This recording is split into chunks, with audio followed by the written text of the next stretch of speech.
Welcome back to Tabletop Vibes. Today, we are looking at Age of Wonders Planetfall by Arcane Wonders. And thank you to our sponsor, Noble Knight Games, for sponsoring this video. Yep.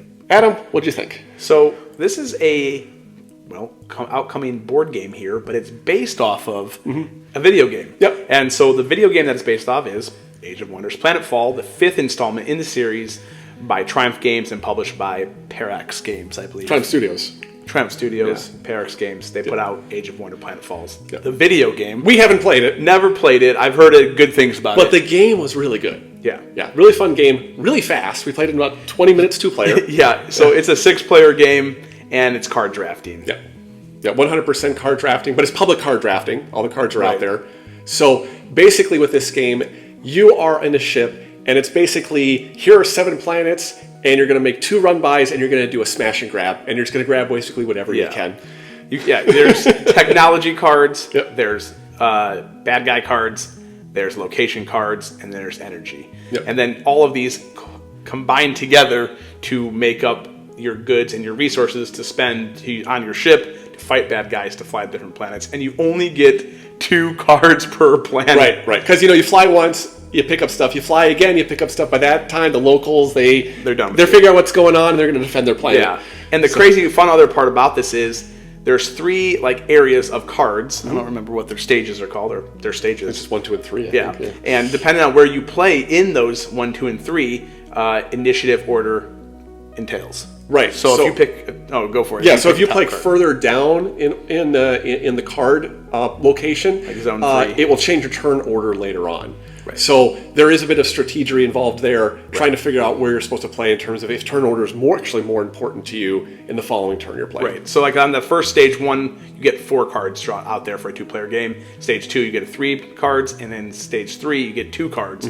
So if I'm first in the first card out of the 4 in stage 1, and Jason plays the next card, I'm still going for first because of initiative order. Right. But what's really cool here is they really linked this in to replay value in the game. Oh my gosh, so instead of just getting the cards that have the cost requirements, they have 3 stage levels. So as you're playing the cards and you play a new game, that card may not be in the same position, so it actually has different costs associated with it. And just because the card's good for your initiative order doesn't mean that it's going to be good for your goods and resources. Right. So you can have a level 3 card and be paying 3 energy, and a level 1 card paying 6 energy. Right. And so it's this tug of war of little bit of AP, which one do I want to choose? What path do I want to go down? And we went down completely separate paths. Yes, and their endpoints were kind of close. So let's get into the actual core of the game, what you do. Go for it. So first is the discovery phase, and this is where you're playing out the cards. So you start with the first planet.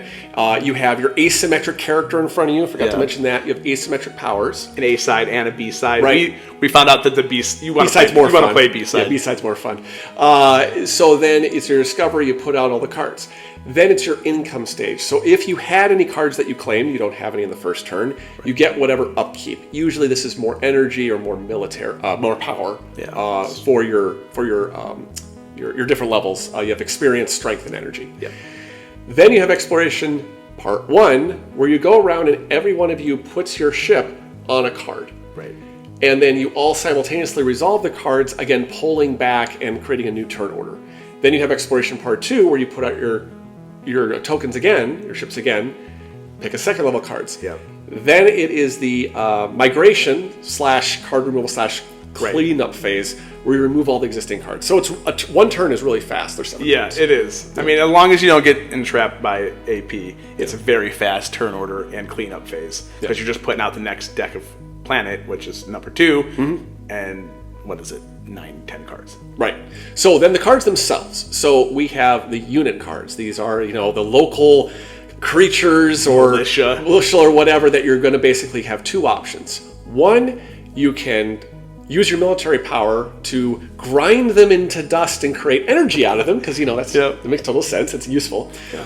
Or you can use energy and you can pay them off and basically recruit them into your little army, and you gain power associated with that. Right. So that's kind of your unit cards. Then you have your landmarks. And these are point generation, and if you get sets, you get more points than them. So you want to try to get multiple of the same 2 of each. Which was really cool on those cards. they tell you when the cards would come out to which planet. Right. So like 1, 3, 4, 5, and 7 will actually be on the card, so you know, oh, I want to look out for what the cards are coming. So that was a really cool feature as well. Right. Then you have technology, and this is your classic engine building thing. Yeah. It's going to have some sort of permanent effect that is going to build upon itself and help you.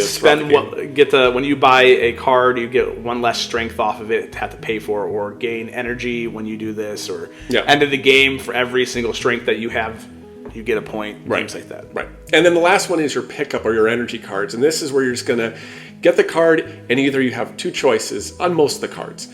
You can claim a boatload of energy that's on there, or you can flip the card and it becomes an income card, and so on really like that. Every round, or every turn, I guess, you get 1 or 2 income from that. Yeah, so when we played, I did heavily, I took I took an engine approach to my game. Yep. Like, I did energy, I didn't take it right away.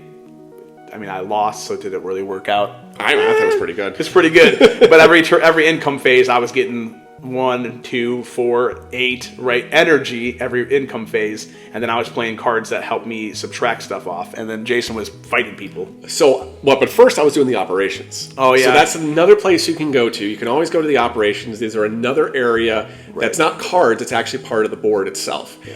And with this, you usually get some operations points, so it's like a merchant. It's like a merchant. Yeah, you get 7, 6, or 5, and you just spend these on either experience points, victory points, or strength. Yeah. And this is kind of how you replenish if you mess up, or if you need to replenish for the next card placement. Like Jason's asymmetrical character, though, played off of that was his focus, which I didn't hate draft. The one time in my career, I don't hate draft, right?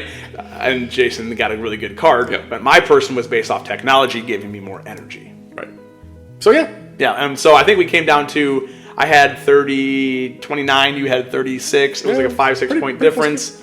Well, it's 50 plus. Yeah. Oh yeah. Plus the 50 counter. But yeah, it was a super blast. I've never played the video game. In the comments, if you want to tell us if you played, if it's a good game or not. Let us know. I know it's for PC, Xbox, PlayStation, whatever. Let us know. Like, comment, subscribe, and thanks for watching. And we'll check you next time.